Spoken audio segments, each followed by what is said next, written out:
പുതിയതായിട്ട് തുടങ്ങുന്ന ഡ്രാമയെ കുറിച്ചൊക്കെ സംസാരിക്കുവാനായിട്ടായിരുന്നു ടെറിൻ ബോസിനെ കാണുവാനായിട്ട് എത്തിയത്. പക്ഷെ അവിടെ വെച്ച് അവൾ സോക്ചുനെ കാണുന്നു. അപ്പോഴാണ് ഇതാണ് എന്റെ മകൻ എന്നൊക്കെ പറഞ്ഞുകൊണ്ട് ബോസും ടാറിന്റെ അടുത്ത് സോക്ചുനെ പരിചയപ്പെടുത്തി കൊടുക്കുന്നത്. പക്ഷെ അവർ ഈ കാര്യങ്ങളെല്ലാം തന്നെ വളരെ സീക്രട്ട് ആക്കിയാണ് വെച്ചിട്ടുള്ളതെന്നും ടാറിനായിട്ട് ആരോടും ഇതിനെക്കുറിച്ച് പറയുവാനായിട്ട് പാടില്ല എന്നും ബോസും അറിയിക്കുന്നു. അടുത്ത ദിവസം ഷൂട്ടിങ്ങിന്റെ ബാക്കിയൊക്കെ ചെയ്യുവാനായിട്ട് ജയോണും ടാറിനും കൂടി സൺവൂന്റെ അടുത്തേക്ക് എത്തിയ സമയത്തായിരുന്നു സൺവൂനും ഒരു ബൊക്കെയൊക്കെ കിട്ടിയിട്ടുണ്ടായിരുന്നത്. ഒരു ഫ്ലവർ ഷോപ്പിന്റെ ഓണർക്ക് മറ്റൊരു ഫ്ലവർ ഷോപ്പിൽ നിന്നും ഫ്ലവേഴ്സ് ഒക്കെ കൊടുത്തുവിട്ടത് ആരാണെന്നുള്ള രീതിക്ക് അവർ ചോദിക്കുമ്പോഴത്തേക്കുമാണ് വീണ്ടും അഭിനയത്തിലേക്ക് സൺവു തിരിച്ചു വന്നിട്ടുണ്ടായിരുന്നത് കൊണ്ട് തന്നെ അതിന്റെ ആശംസകൾ അറിയിക്കുവാനായിട്ടാണ് നമ്പർ വൺ ഫാൻ ആയിട്ടുള്ള താൻ ഇത് അയച്ചതെന്ന് പറഞ്ഞുകൊണ്ട് സോക്ചുവും ഒരു പേപ്പർ കൂടി അതിന്റെ കൂടെ വെച്ചിട്ടുണ്ടായിരുന്നു. സോക്ചുവും നീയും അപ്പോൾ ശരിക്കും ബ്രദേഴ്സ് ഒക്കെ ആണോ എന്ന് ജയോൺ ചോദിക്കുന്നത് കേൾക്കുമ്പോഴത്തേക്കുമാണ് ടെറിനും ഈ ഒരു സത്യങ്ങളെല്ലാം തന്നെ മനസ്സിലാക്കുന്നത്. ജയോന്റെ അടുത്തും ഒരുപാട് സംശയങ്ങളൊക്കെ ഉണ്ടായിരുന്നു. അതുകൊണ്ട് തന്നെ സണുവു തന്നെ കുറിച്ച് പറയുകയാണ്. ഞാൻ സ്കൂളിലൊക്കെ പഠിക്കുന്ന സമയത്തായിരുന്നു എന്റെ അച്ഛൻ സോക്ചുന്റെ അമ്മേനെ വിവാഹം കഴിച്ചിട്ടുണ്ടായിരുന്നത്. പക്ഷെ എനിക്ക് എന്റെ സഹോദരിയുടെ കൂടെ ജീവിക്കാനായിട്ടായിരുന്നു താല്പര്യം. അതുകൊണ്ട് തന്നെ ഒരിക്കൽ പോലും ഞാൻ അവന്റെ വീട്ടിലേക്ക് താമസിക്കുവാനായിട്ട് പോയിട്ടുണ്ടായിരുന്നില്ല. സോ ഞങ്ങൾ തമ്മിലുള്ള ബന്ധവും അങ്ങനെ തന്നെയാണ് എന്ന രീതിക്ക് സണുവും അറിയിക്കുന്നു. ഇപ്പോൾ ബോസിനെ കാണുവാനായിട്ട് സണു എത്തിയിരിക്കുകയാണ്. അങ്ങനെയിരിക്കെ ഒരു ഫ്ലാഷ് ബാക്ക് സീൻ കാണിക്കുന്നു. സണുവിന്റെ പഠിത്തമൊക്കെ കഴിഞ്ഞ സമയത്ത് ആർമിയിലേക്ക് പോകേണ്ടതായിട്ടുണ്ടായിരുന്നു. അങ്ങനെയിരിക്കെ നൂറിയുടെ കാര്യം എന്ത് ചെയ്യുമെന്ന് അറിയാത്തത് കൊണ്ട് തന്നെ അവനും അച്ഛനെ കാണുവാനായിട്ടും എത്തുന്നു. അച്ഛന്റെ അടുത്തും നൂറിയുടെ കാര്യമൊക്കെ സംസാരിക്കുന്നുണ്ടെങ്കിൽ പോലും എങ്ങനെ നൂറിനെ ഒഴിവാക്കാമെന്ന രീതിക്ക് മാത്രമായിരുന്നു അച്ഛൻ ആലോചിച്ചിട്ടുണ്ടായിരുന്നത്. അതുകൊണ്ട് തന്നെ സൺവു കുട്ടിയായിരിക്കുന്ന സമയത്ത് സൺവുവിനെ നോക്കിയ ഒരു ചേച്ചിയൊക്കെയുണ്ട്. അതേ ചേച്ചിയുടെ അടുത്ത് നമുക്ക് നൂറിനെ ഏൽപ്പിച്ചാലോ എന്ന് പോലും അച്ഛനും ചോദിക്കുന്നു.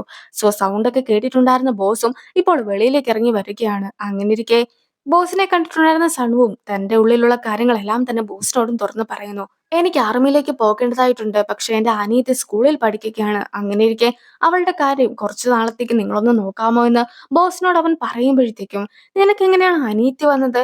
നിന്റെ അമ്മ മരിച്ചിട്ട് ഒരുപാട് വർഷങ്ങളായതല്ല എന്നൊക്കെ ബോസും അവനോട് തിരിച്ചു ചോദിക്കുന്നു.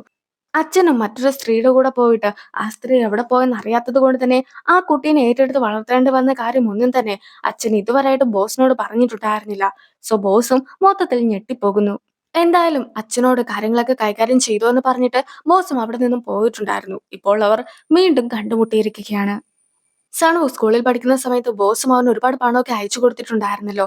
അവനും ആവശ്യത്തിന് പണമൊക്കെ ചിലവാക്കിയതിനു ശേഷം ഇപ്പോൾ ആ ഒരു പണം എല്ലാം തന്നെ ബോസിനും തിരികെ നൽകുന്നു. താൻ ഈ പണം മേടിക്കുവാനായിട്ടല്ല ഇവിടെ എത്തിയതെന്ന് ബോസ് പറയുന്നുണ്ടെങ്കിൽ പോലും അവൻ അതൊന്നും തന്നെ കാര്യമാക്കുന്നുണ്ടായിരുന്നില്ല.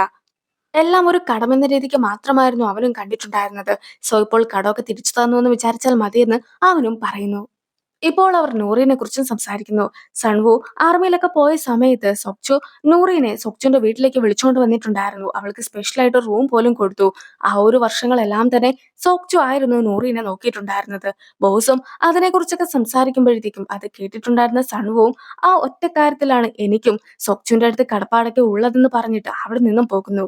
ഞാനൊരു കമ്പനിയൊക്കെ തുടങ്ങി. അതുകൊണ്ട് തന്നെ സ്വീറ്റ്സ് തരുവാനായിട്ടാണ് ഞാൻ എത്തിയതെന്നൊക്കെ പറഞ്ഞുകൊണ്ട് സൺവുവിന്റെ അച്ഛനും ഇപ്പോൾ സൺവുവിന്റെ കടയിലേക്ക് ഓടിക്കേറി വരികയാണ്. പക്ഷേ 3 വർഷം മുമ്പ് തുടങ്ങിയ കമ്പനിയുടെ കാര്യം പറഞ്ഞിട്ട് ഇപ്പോൾ സ്വീറ്റ്സുമായിട്ട് വരേണ്ട കാര്യമില്ലല്ലോ. അതുകൊണ്ട് തന്നെ അച്ഛൻ എന്തിനാണ് വന്നതെന്ന് അവനും നേരിട്ട് അച്ഛനോടും ചോദിക്കുന്നു. സണുവും ടിവിയിൽ ഒരു ഷോ ഒക്കെ ചെയ്യുവാനായിട്ട് പോവുകയാണെന്ന് അറിഞ്ഞതുകൊണ്ടായിരുന്നു താനും ഇവിടെ എത്തിയതെന്ന് അച്ഛൻ പറയുന്നുണ്ട്. അങ്ങനെയിരിക്കെ അച്ഛൻ സണുവിന്റെ അടുത്ത് സാധാരണ സംസാരിക്കുന്ന രീതിക്കൊക്കെ സംസാരിക്കുവാനായിട്ട് ശ്രമിക്കുന്നുണ്ടെങ്കിൽ പോലും സണുവും അച്ഛനെ വലിയ കാര്യമായിട്ട് മൈൻഡ് ഒന്നും ചെയ്യുന്നില്ല. അങ്ങനെയിരിക്കെ അച്ഛൻ എവിടേക്കാണ് വന്നതെന്ന കാര്യം അച്ഛന്റെ ഇപ്പോഴത്തെ വൈഫിന് അറിയാമോ? ഇല്ലെങ്കിൽ ഞാൻ വിളിച്ചു പറയട്ടെ എന്നൊക്കെ സണുവ് പറയുമ്പോഴത്തേക്കും പേടിച്ചു പോയിട്ടുണ്ടായിരുന്ന അച്ഛനും പെട്ടെന്ന് തന്നെ പോകുവാനായിട്ട് തുടങ്ങുന്നു. കൂടാതെ സണുവിന്റെ അടുത്ത് നിന്ന് ഒരു ഫ്ലവറെങ്കിലും മേടിച്ചിട്ട് പോകാമെന്ന് വിചാരിച്ചുകൊണ്ട് അവനോടൊരു ഫ്ലവറൊക്കെ ചോദിക്കുന്നുണ്ടെങ്കിൽ പോലും അച്ഛന് കൊടുക്കുവാനായിട്ട് അവനും തയ്യാറായിരുന്നില്ല. മറ്റേതെങ്കിലും കടയിൽ പോയി ഫ്ലവർ മേടിച്ചു എന്ന് പറഞ്ഞിട്ട് അവനും അച്ഛനെ പറഞ്ഞയക്കുന്നു. ജോൺ കുറെ കാലമായിട്ട് ഒരേ രീതിയിലുള്ള ഡ്രസ്സുകളാണ് ഇട്ടുകൊണ്ടിരിക്കുന്നത്. അതുകൊണ്ട് തന്നെ ഒരു വെറൈറ്റിക്ക് മറ്റൊരു ഡ്രസ്സൊക്കെ എടുക്കുവാനായിട്ട് കടയിലെത്തി കഴിയുമ്പോഴത്തേക്കും അവിടെ ഉണ്ടായിരുന്ന സ്റ്റൈലിസ്റ്റും അവൾക്ക് വേണ്ടി ഒരു ഡ്രസ്സൊക്കെ സെലക്ട് ചെയ്ത് കൊടുക്കുന്നു. അങ്ങനെ ഇരിക്കെ ആയിരുന്നു അവൾക്ക് 2 മെസ്സേജ് ഒക്കെ വന്നിട്ടുണ്ടായിരുന്നത്. ടെറിനും സണുവും കൂടി ഒന്നിച്ച് സിറ്റ്കോമിലൊക്കെ അഭിനയിച്ച ആ ഒരു ഫോട്ടോയും വീഡിയോ ഒക്കെ വെച്ചിട്ടായിരുന്നു യഥാർത്ഥത്തിൽ ഒരു ആർട്ടിക്കിളൊക്കെ വന്നിട്ടുണ്ടായിരുന്നത്. അതിന്റെ അകത്ത് സണുവിന്റെ ലൈഫിൽ നടന്ന പല പ്രശ്നങ്ങളെ കുറിച്ചൊക്കെ പറഞ്ഞിട്ട് സണുവിനും ടെറിനും ഒരുപാട് പ്രശ്നം ഉണ്ടാകുന്ന രീതിക്കായിരുന്നു ആർട്ടിക്കിൾ വന്നതും. ഈ ഒരു ആർട്ടിക്കിൾ ഇപ്പോൾ ബോസിനെ ഹാനയും കാണിച്ചു കൊടുക്കുന്നു. സണുവിനെ കുറിച്ചൊരു ആർട്ടിക്കിളൊക്കെ ഇറങ്ങിയിട്ടുണ്ടെന്നുള്ള കാര്യം സണുവിനെ ഇപ്പോൾ പ്രൊഡ്യൂസറും വിളിച്ചറിയിക്കുകയാണ്. അങ്ങനെ ഇരിക്കുകയാണ് എന്താണ് ആ ആർട്ടിക്കിളിൽ ഉണ്ടായിരുന്നെന്നുള്ള കാര്യം പറയുന്നത്. ഒരു എന്റർടൈൻമെന്റ് കമ്പനിയുടെ സിഇഒയും അതുപോലെ തന്നെ ഫിലിം ഡയറക്ടറും ആയിട്ടുണ്ടായിരുന്ന ലീ എന്ന ഒരാള് ഒരുപാട് തുകയൊക്കെ പലരുടെ കയ്യിൽ നിന്നും പറ്റിച്ചിട്ടുണ്ടായിരുന്നു എന്നതാണ് ന്യൂസ്. ഏകദേശം 500 മില്യണോളം തുകയാണ് ഇതുപോലെ പറ്റിച്ചിട്ട് ലീ കടന്നു കളഞ്ഞിട്ടുണ്ടായിരുന്നത്. അതുപോലെ തന്നെ സൺവുന്റെ അമ്മയും ഈ ഒരു ലീക്ക് മില്യൺസോളം തുകയൊക്കെ കൊടുത്തിട്ടുണ്ടായിരുന്നു. ആ ഒരു തുകയെല്ലാമായിട്ട് അവര് കടന്നു കളഞ്ഞത് കൊണ്ട് തന്നെ അമ്മയ്ക്ക് പണമൊക്കെ നഷ്ടപ്പെട്ട വിഷമത്തിൽ അമ്മ ആത്മഹത്യ ചെയ്തു എന്ന രീതിക്കായിരുന്നു ആ ഒരു ന്യൂസ്. സോ പണ്ട് നടന്ന ഈ ഒരു സംഭവത്തിന്റെ ന്യൂസ് വെച്ചിട്ടാണ് ഇപ്പോൾ വീഡിയോസ് ഒക്കെ പബ്ലിഷ് ചെയ്ത് ആ ഒരു ആർട്ടിക്കിൾ ഒരുപാട് ആൾക്കാർ കണ്ടു കഴിഞ്ഞിരിക്കുന്നത്. അങ്ങനെയിരിക്കെ അന്നത്തെ ദിവസത്തെക്കുറിച്ച് സൺവുവും ഇപ്പോൾ ഓർക്കുകയാണ്. സൺവു ഒറ്റയ്ക്കായിരുന്നു അമ്മ മരിച്ച ആ ഒരിടത്ത് നിന്നിട്ടുണ്ടായിരുന്നത്. എന്ത് ചെയ്യണമെന്നറിയാതെ നിന്നിട്ടുണ്ടായിരുന്ന അവന്റെ ചുറ്റും റിപ്പോർട്ടേഴ്സും ഉണ്ടായിരുന്നു. അങ്ങനെയിരിക്കെ ഒരുപാട് ആൾക്കാര് പെട്ടെന്ന് വന്നിട്ട് അമ്മ ഞങ്ങളുടെയൊക്കെ അടുത്തു നിന്നും പണം മേടിച്ചിട്ടാണ് പോയിട്ടുണ്ടായിരുന്നതെന്നും ഇപ്പോൾ ആ ഒരു പണം ഒന്നും തന്നെ ഞങ്ങൾക്ക് തിരിച്ചു കിട്ടുകയില്ലല്ലോ എന്നും പറഞ്ഞുകൊണ്ട് അവന്റെ നേർക്കായിട്ടും വരുന്നു. അങ്ങനെയിരിക്കെ സൺവുവിന്റെ അച്ഛനും കൂടി സൺവുവിന്റെ അടുത്തേക്ക് വരുന്ന സമയത്ത് ഈ ഒരു കടമൊക്കെ മേടിച്ച ആൾക്കാര് അച്ഛന്റെ ചുറ്റും കൂടിയിട്ട് അച്ഛനെയും കൊണ്ട് അവിടെ നിന്ന് പോവുകയാണ്. സോ സൺവു ഒറ്റയ്ക്കായിരുന്നു ആ ഒരു സമയത്ത് നിന്നിട്ടുണ്ടായിരുന്നത്. അന്ന് എന്ത് ചെയ്യണമെന്ന് പോലും അറിയാതിരുന്ന ആ ഒരു സിറ്റുവേഷനിൽ അവന്റെ ചുറ്റുമുണ്ടായിരുന്ന ക്യാമറാസ് മാത്രമായിരുന്നു അവനും കണ്ടിട്ടുണ്ടായിരുന്നത്. അങ്ങനെയിരിക്കെ അതിന്റെ ഷോക്ക് വിട്ടുമാറാതെ ഇപ്പോഴും അവൻ നിൽക്കുമ്പോഴത്തേക്കും പെട്ടെന്ന് തന്നെ ചെയ്യണം പിന്നിൽ നിന്നും വന്നിട്ട് അവനെ ഹഗ് ചെയ്യുന്നു. എന്നോട് നീ ക്ഷമിക്ക്. എല്ലാം എന്റെ തെറ്റാണ്. ഒരിക്കലും ഇങ്ങനൊരു ആർട്ടിക്കിൾ ഇപ്പോൾ പുറത്തിറങ്ങുമെന്ന് ഞാൻ വിചാരിച്ചതേയല്ല. ഞാൻ എല്ലാ കാര്യങ്ങളും ശ്രദ്ധിച്ചതായിരുന്നു. എങ്കിലും എന്റെ ഭാഗത്തു നിന്നും പറ്റിയ മിസ്റ്റേക്ക് ആയതുകൊണ്ട് തന്നെ ഞാനും ഇതിനുള്ള സൊല്യൂഷനൊക്കെ കണ്ടുപിടിച്ചിട്ട് വരുന്നതായിരിക്കുമെന്ന് പറഞ്ഞുകൊണ്ട് അവൾ അവിടെ നിന്ന് പോകുവാനായിട്ട് തുടങ്ങുമ്പോഴത്തേക്കും കുറച്ചു നേരം കൂടി അവന്റെ കൂടെ അങ്ങനെ നിൽക്കാമോ എന്ന് ചോദിച്ചുകൊണ്ട് അവനും അവളെ പിടിച്ചു നിർത്തുന്നു. അങ്ങനെ അവളും അവനെ ഹഗ് ചെയ്ത് സമാധാനപ്പെടുത്തുന്നു. ഇനി അടുത്ത എപ്പിസോഡ് തുടങ്ങുകയാണ്. ഈ ഒരു സമയത്ത് സൺവുന്റെ ലൈഫിൽ എന്താണ് നടന്നതെന്നൊക്കെ കാണിച്ചു തരുന്നു.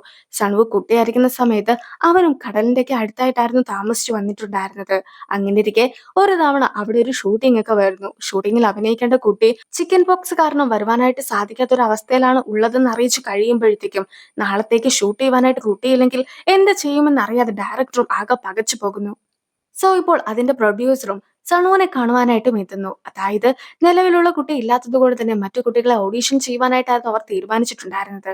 സണുവിന്റെ അടുത്ത് അച്ഛനും അമ്മയും എന്ത് ചെയ്യുന്നു എന്ന് ചോദിക്കുമ്പോഴത്തേക്കും അമ്മ ജോലിക്ക് പോയെന്നും അച്ഛനൊരു പോയറ്റ് ആണ് എന്നും അച്ഛൻ നിലവിൽ എവിടെയാണെന്ന് തനിക്ക് അറിയിക്കയില്ല എന്നും എല്ലാം തന്നെ അറിയിക്കുന്നു. അങ്ങനെ ഇരിക്കെ ഞങ്ങൾ ഇവിടെ ഒരു മൂവിയൊക്കെ ഷൂട്ട് ചെയ്യുന്നുണ്ട്, അതിന് ഒരു ഓഡീഷനും നടത്തുന്നുണ്ട്, നീ നിന്റെ പേരൻസിന്റെ നമ്പറൊക്കെ തന്നിട്ട് ഓഡീഷന് വരാമോ എന്ന് പ്രൊഡ്യൂസർ ചോദിച്ച് കഴിയുമ്പോഴത്തേക്കും സണുവും അങ്ങനെ വരുവാനായിട്ട് തയ്യാറായിരുന്നു. അങ്ങനെ അവനെ ഓഡീഷൻ ചെയ്ത് അവനെ സെലക്ട് ചെയ്യുകയാണ്. എല്ലാവർക്കും അവന്റെ അഭിനയവും മറ്റുമൊക്കെ ഒരുപാട് ഇഷ്ടപ്പെടുന്നു. ഇപ്പോൾ അമ്മയും ഒരുപാട് ഹാപ്പി ആയിട്ട് ഷോപ്പിംഗ് ഒക്കെ ചെയ്തിട്ട് സണുവിനെ കാണുവാനായിട്ട് വീട്ടിലേക്ക് എത്തിയിരിക്കുകയാണ്. സംഭവം എന്താന്ന് വെച്ചിട്ടുണ്ടെങ്കിൽ ഒരു മൂവിയിലൊക്കെ അഭിനയിച്ചത് കൊണ്ട് തന്നെ ഇനി കൂടുതൽ ഓപ്പർച്യൂണിറ്റീസ് ഒക്കെ സണുവിനെ തേടി എത്തുന്നതായിരിക്കുമല്ലോ. അതുകൊണ്ട് തന്നെ സണുവിന്റെ കൂടെ എപ്പോഴും ഒരു മാനേജറായിട്ട് കൂടെ നിൽക്കാമെന്ന് അമ്മ തീരുമാനിച്ചു കഴിഞ്ഞിരിക്കുന്നു. സോൾ പോലെ ഒരു നാട്ടിലൊക്കെ പോയി താമസിക്കുവാനായിട്ട് സാധിക്കുമെങ്കിൽ പോലും തന്റെ അമ്മ എപ്പോഴും തന്റെ ഒപ്പം തന്നെ ഉണ്ടാകുമല്ലോ എന്നൊരു സന്തോഷമായിരുന്നു സൺവുവിനുണ്ടായിരുന്നത്. അങ്ങനെ സൺവുവും അമ്മ പറഞ്ഞ കാര്യങ്ങളൊക്കെ തന്നെ ചെയ്യുവാനായിട്ടും തുടങ്ങി. സണുവിന് മികച്ച ചൈൽഡ് ആക്ടറിനുള്ള അവാർഡൊക്കെ കിട്ടുകയാണ്. അതുകൊണ്ട് തന്നെ അവൻ കൂടുതൽ ഫേമസ് ആകുന്നു. കൂടാതെ അവനെ മറ്റു ഷോസിലേക്കും അതുപോലെ തന്നെ സിറ്റ്കോം ആയിട്ടുണ്ടായിരുന്ന ബീറ്റ് ആൻഡ് ബി പോപ്പിലേക്കും പിന്നീട് പരസ്യങ്ങളിലേക്കും ക്ഷണിക്കുകയാണ്. സോ അവനും എല്ലാത്തിലും അഭിനയിക്കുകയൊക്കെ ചെയ്യുന്നു.